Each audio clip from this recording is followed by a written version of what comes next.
ಇವತ್ತು ಶೋಷಿತ ಸಮುದಾಯ ಬಹಳ ಸಂಕಷ್ಟದಲ್ಲಿದೆ.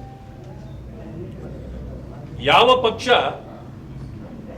ನಾವು ಶೋಷಿತರ ಪರ,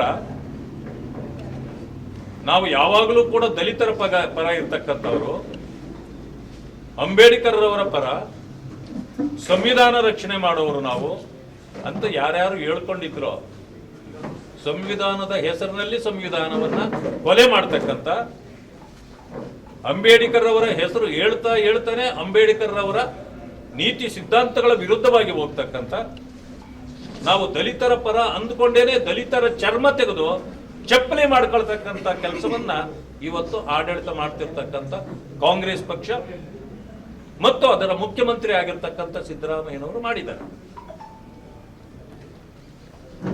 ಬಹಳ ಸಾರಿ ನಾನು ಹೇಳಿದೆ ಈ ಮಾತನ್ನು, ಸದನದಲ್ಲೂ ನಾನು ಹೇಳಿದ್ದೇನೆ, ಅವರ ಮುಖದ ಮೇಲೆ ಹೇಳಿದ್ದೇನೆ. ಯಾಕೆ ನಾನು ಹೇಳಿದ್ದೇನೆ ಅಂದ್ರೆ, ನಾನು ಹಿಂದೆ ಮುಂದೆ ಮಾತಾಡ್ತಕ್ಕಂಥ ಸ್ವಭಾವದವನಲ್ಲ. ಅಂಥ ಅವಕಾಶವೂ ಅವಸರವೂ ನನಗಿಲ್ಲ. ಯಾಕೆಂತಂದ್ರೆ ಸಮಾಜವನ್ನು ತಿದ್ದಬೇಕಾದವನು ನೇರವಾಗಿರ್ಬೇಕು. ಸಮಾಜದಲ್ಲಿ ನಾನು ಬದುಕಬೇಕು ಅಂತಿರೋನು ಅಡ್ಜಸ್ಟ್ಮೆಂಟ್ ಪೊಲಿಟಿಕ್ಸ್ ಮಾಡಬೇಕು. ನಾನು ಬದುಕಿದ್ರೆ ಸಾಕು ಅನ್ನೋನು ಅಡ್ಜಸ್ಟ್ಮೆಂಟ್ ಮಾಡಬೇಕು.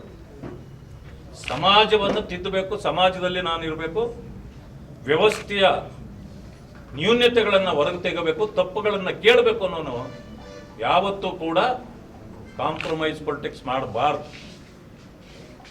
ನನ್ನ ಜೀವನದಲ್ಲಿ ನಾನು ರೂಢಿಸಿಕೊಂಡಿರ್ತಕ್ಕಂಥದ್ದು ನೇರವಾದ ಇದೇ ವಿಚಾರಗಳು.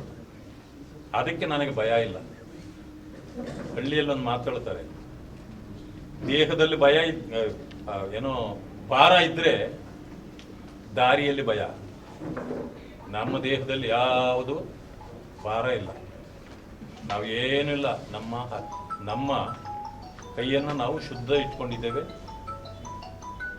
ಯಾವುದೇ ಒಂದು ಕಪ್ಪು ಚುಕ್ಕೆ ನಮ್ಮ ಮೇಲೆ ಇಲ್ಲದೆ ಇಟ್ಕೊಂಡಿದ್ದೇವೆ. ಆದ್ದರಿಂದ ಧೈರ್ಯವಾಗಿ ನಡ್ಕೊಳ್ತೇವೆ. ನಾನು ಯಾವುದೇ ಕಾರಣದಲ್ಲಿ, ಯಾವುದೇ ಸಂದರ್ಭದಲ್ಲಿ ಕಾಂಪ್ರಮೈಸ್ ಮಾಡ್ಕೊಳ್ತಕ್ಕಂಥ ಅವಶ್ಯಕತೆ ನನಗೆ ಬರೋದೇ ಇಲ್ಲ. ಆದ್ದರಿಂದಲೇ ನಾನು ಮಾಡ್ತಕ್ಕಂಥ, ಈಗ ನಾನು ಜವಾಬ್ದಾರಿಯ ಸ್ಥಾನದಲ್ಲಿದ್ದೇನೆ.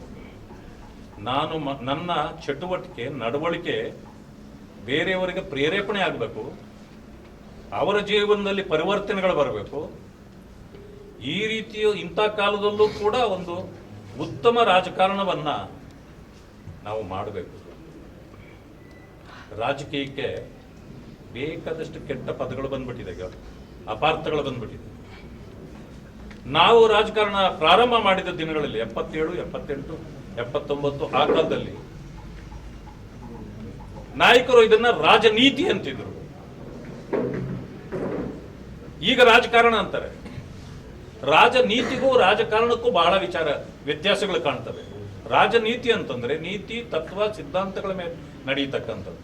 ರಾಜಕೀಯ ಅಂದ್ರೆ ಹಳ್ಳಿಯಲ್ಲಿ ನಿಮ್ಗೂ ಗೊತ್ತು, ಏನೋ ಅವ್ರ ಮಧ್ಯದಲ್ಲಿ ಒಡಕು ಬಂದಿತ್ತು, ಅದು ಅಲ್ಲೆಲ್ಲೇ ಸರಿ ಹೋಗ್ತಿತ್ತು.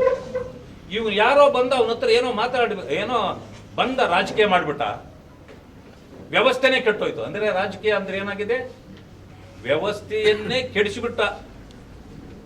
ಅವ್ರ ಜೊತೆಲಿ ಬಂದು ಮಾತಾಡಿದ ತಕ್ಷಣ ವ್ಯವಸ್ಥೆ ಕೆಟ್ಟೋಯ್ತು. ಅಂದ್ರೆ ಕೆಡಿಸುವ ವಿಷಯವನ್ನ ಈಗ ರಾಜಕೀಯ ಅಂತಾರೆ. ಅದನ್ನ ರಾಜನೀತಿ ಅನ್ನೋದು ಹೋಗ್ಬಿಟ್ಟಿದೆ. ಆ ಕಾರಣದಿಂದ ಅದೆಲ್ಲ ನಮಗೆ ಬೇಕಾಗಿರೋದು, ನಮಗೆ ನೀತಿ ಬೇಕು.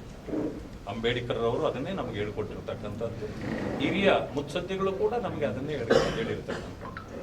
ಆದ್ದರಿಂದ ಇವತ್ತಿನ ಈ ಕಾಲಘಟ್ಟದಲ್ಲಿ ಭಾರತೀಯ ಜನತಾ ಪಕ್ಷ ನನ್ನ ಮೇಲೆ ವಿಶ್ವಾಸ ಬಿಟ್ಟು ನನ್ನ ಸಮುದಾಯಗಳಿಗೆ ಒಂದು ನ್ಯಾಯ ಕೊಡಬೇಕು.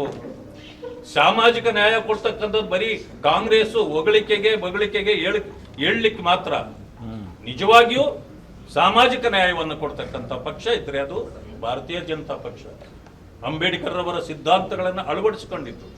ಅದಕ್ಕೆ ಅಂಬೇಡ್ಕರ್ ಅವರಿಗೆ ಪ್ರಧಾನಮಂತ್ರಿಗಳು ಅಲ್ಲಿಂದ ಇಳಿದು, ಅವ್ರು ಹೇಳಿದ್ರು, ಪ್ರಧಾನಮಂತ್ರಿಗಳು ನನ್ನಂತ ಒಬ್ಬ ಚಾ ಮಾರ್ತಕ್ಕಂಥ ವ್ಯಕ್ತಿ ಈ ದೇಶದಲ್ಲಿ ಪ್ರಧಾನಮಂತ್ರಿ ಆಗಿದ್ರೆ ಅದು ಅಂಬೇಡ್ಕರ್ ಅವರ ಬರೆದ ಸಂವಿಧಾನದಿಂದ. ಅಂದ್ರೆ ಅವರನ್ನ ನೆನ್ಕೊಂಡ್ರು. ಈ ದೇಶದಲ್ಲಿ ಎಷ್ಟು ಜನರು ಪ್ರಧಾನಮಂತ್ರಿ ಆಗಿಲ್ಲ. ಯಾರಾದ್ರೂ ಈ ಮಾತನ್ನು ಹೇಳಲಿಕ್ಕೆ ಸಾಧ್ಯ ಆಯ್ತಾ? ಇಲ್ಲಿ ಹೇಳ್ತಾರೆ ಸಂವಿಧಾನವನ್ನೇ ಅವರು ಬದಲಾಯಿಸ್ಬಿಡ್ತಾರೆ. ಅಂಬೇಡ್ಕರ್ ಅವರು ಮತ್ತೆ ಹುಟ್ಟಿ ಬಂದರೂ ಕೂಡ ಸಂವಿಧಾನವನ್ನು ಬದಲಾಯಿಸಲಿಕ್ಕೆ ಸಾಧ್ಯ ಇಲ್ಲ ಅಂತಕ್ಕಂಥ ಮಾತನ್ನು ಮೋದಿಜಿ ಅವರು ಹೇಳಿದ್ದಾರೆ. ಇದರ ನಂಬಿಕೆ ಇಲ್ವಾ ನಿಮಗೆ? ಬರೀ ಸುಳ್ಳುಗಳನ್ನ ಹೇಳಿ ಹೇಳಿ ಹೇಳಿ ದಾರಿ ತಪ್ಪಿಸಿ ಗ್ಯಾರಂಟಿಗಳನ್ನು ಮುಂದಿಟ್ಟು ಮಾನ್ಯ ಸಿದ್ದರಾಮಯ್ಯನವರು ಅಧಿಕಾರಕ್ಕೆ ಬಂದರು. ಇವತ್ತು ನೋಡಿ ಪರಿಸ್ಥಿತಿ ಏನಾಗಿದೆ. 187 ಕೋಟಿ ರೂಪಾಯಿಗಳನ್ನ ನೇರವಾಗಿ ಖಜಾನೆಯಿಂದ ಖಾತೆಗಳಿಗೆ, ಬ್ಯಾಂಕ್ ಖಾತೆಗಳಿಗೆ, ಇಲ್ಲಾದ್ರೂ ಉಂಟೇನ್ರಿ ಪ್ರೈವೇಟ್ ವೈಯಕ್ತಿಕ ಖಾತೆಗಳಿಗೆ ಯಾರಾದ್ರೂ ಹಾಕ್ಲಿಕ್ಕೆ ಸಾಧ್ಯ ಇದೆಯಾ? ನೇರವಾಗಿ ವೈನ್ ಸ್ಟೋರ್ಗಳಿಗೂ ಹಾಕಿದ್ದಾರೆ, ಬಾರ್ ಅಂಡ್ ರೆಸ್ಟೋರೆಂಟ್ಗೂ ಹಾಕಿದ್ದಾರೆ, ಚಿನ್ನದ ಅಂಗಡಿಗಳಿಗೂ ಹಾಕಿದ್ದಾರೆ. ಅವೆಲ್ಲಾನು ಅಲ್ಲಿಂದ ವಿತ್ಡ್ರಾ ಮಾಡಿದ್ದಾರೆ. ಇಂಥ ಲೂಟಿ ಸರ್ಕಾರವನ್ನು ಯಾರಾದ್ರೂ ನೋಡ್ಲಿಕ್ಕೆ ಸಾಧ್ಯ ಇದೆಯಾ? ಎಂತ ಅಪಚಾರ ಇದು, ಘೋರ ಅಪಚಾರ. ಬಹುಶಃ ಅವ್ರ ಗಮನಕ್ಕೆ ಬಂದ ತಕ್ಷಣ ಅವರು ರಿಸೈನ್ ಮಾಡಿ ಹೋಗ್ಬೇಕಾಗಿತ್ತು. ಅವರಿಗೆ ಬದ್ಧತೆ ಇದ್ದಿದ್ರೆ, ಪ್ರಜಾಪ್ರಭುತ್ವ ವ್ಯವಸ್ಥೆಯಲ್ಲಿ ಅವರಿಗೆ ನಂಬಿಕೆ ಇದ್ದಿದ್ರೆ, ಇದು ಗೊತ್ತಾದ ತಕ್ಷಣ ಹೋಗ್ಬೇಕಾಗಿತ್ತು ಅವರು.